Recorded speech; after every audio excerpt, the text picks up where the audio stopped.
আসসালামু আলাইকুম ওরহমতুল্লাহি ওবরাকাতু। প্রিয় ব্যাচ এসএসসি 2025, আমার স্নেহের অনুজবৃন্দ, তোমরা আজকে রেজাল্ট পেয়ে অনেক খুশি হয়েছো, আলহামদুলিল্লাহ। তোমরা তোমাদের পরিশ্রমের উত্তম প্রতিদান পেয়েছো, আল্লাহ পাক তোমাদের সেই উত্তম প্রতিদান দান করেছেন। তো সবাই অনেক হ্যাপি। তো এর মধ্যেও অনেকেই আবার একটু আশানুরূপ রেজাল্ট না হওয়াতে অনেকেই ডিপ্রেশন বা একটু দুশ্চিন্তার মধ্যে ভুগছো। তো এই দুশ্চিন্তার রেজাল্ট বিষয়ক কিছু দুশ্চিন্তা, কি করব ভাইয়া, এই বিষয় নিয়ে আজকে আমরা ভিডিওতে কথা বলবো ইনশাআল্লাহ। তো আজকে এই প্রকৃতির সাথে সাথে আমি তোমাদেরকে এই যে রেজাল্টের অনেক দুশ্চিন্তা, অনেক কিছুই আশানুরূপ রেজাল্ট হয়নি, এই বিষয়ে তোমাদের সাথে কথা বলবো ইনশাআল্লাহ। তো দেখো, প্রথমত তোমার এসএসসির রেজাল্টটা যা হয়েছে, যেভাবে হয়েছে, আলহামদুলিল্লাহ, শুকরিয়া আদায় করো। হ্যাঁ, প্রথমত এটা।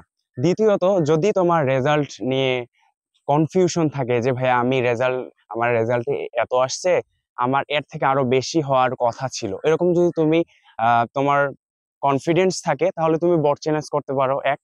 যদিও বা বোর্ড চ্যালেঞ্জ করে খুব একটা পজিটিভ কোনো কিছু আসে না, তারপরেও তুমি তোমার মনকে সান্ত্বনা দেওয়ার জন্য এটা করতে পারো। অনেক সময় চলেও আসে যদি তোমার এটা ক্লিয়ার, সবকিছু ঠিকঠাক থাকে।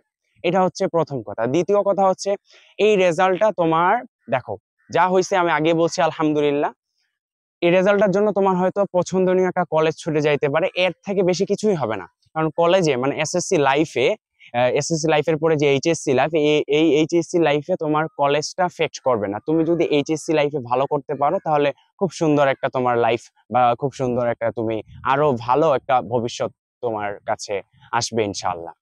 আর প্রিয় অভিভাবকদের উদ্দেশ্যে আরো কিছু কথা বলি। বিষয়টা হচ্ছে কি, প্রিয় অভিভাবক বৃন্দ, আপনার সন্তান, আপনার ছেলে, আপনার মেয়ে, দিন শেষে কিন্তু আপনারই। কিন্তু আপনারা অনেক সময় করেন কি, এই যে দেখেন রেজাল্টটা খারাপ হয়েছে ওর, এখন আপনি এজ এ অভিভাবক হিসাবে আপনি চাচ্ছিলেন যে হ্যাঁ ভালো হবে, কিন্তু যে কোনো ভাবে এটা খারাপ হয়ে গেছে।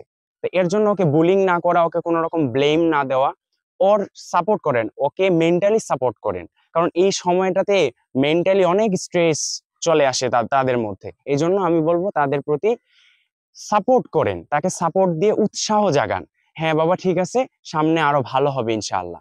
তো রেজাল্ট নিয়ে বুলিং করবেন না আপনাদের সন্তানদেরকে। আর ভাই এবং প্রিয় অভিভাবক এবং আমার স্নেহের শিক্ষার্থীবৃন্দ, পাশের বাসার আন্টির কথা শুনবেন না। প্রিয় অভিভাবক, পাশের বাসার ভাবির কথা শোনার দরকার নাই। সন্তানটা আপনারই, এবং সন্তানটাকে সাপোর্ট এবং উৎসাহ দিতে শিখেন।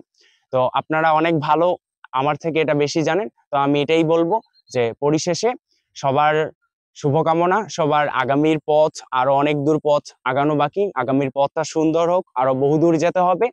এই বিষয়ে আজকে এই পর্যন্তই থাকলো। আর আরো যদি কোনো বিষয় তোমাদের জানার আগ্রহ থাকে, তাহলে তোমরা কমেন্ট সেকশনে জানাইতে পারো। তো আমাদের পেজে নক করবা, বা আমাদের যে কোনো ভিডিও ডিসক্রিপশনে এবং বা ভিডিও কমেন্টের মধ্যে তোমরা জানাইতে পারো। তো আজকের মতো এই পর্যন্তই ভাইয়া। খোদা হাফেজ। আসসালামু আলাইকুম ওয়া রাহমাতুল্লাহি ওয়া বারাকাতুহু।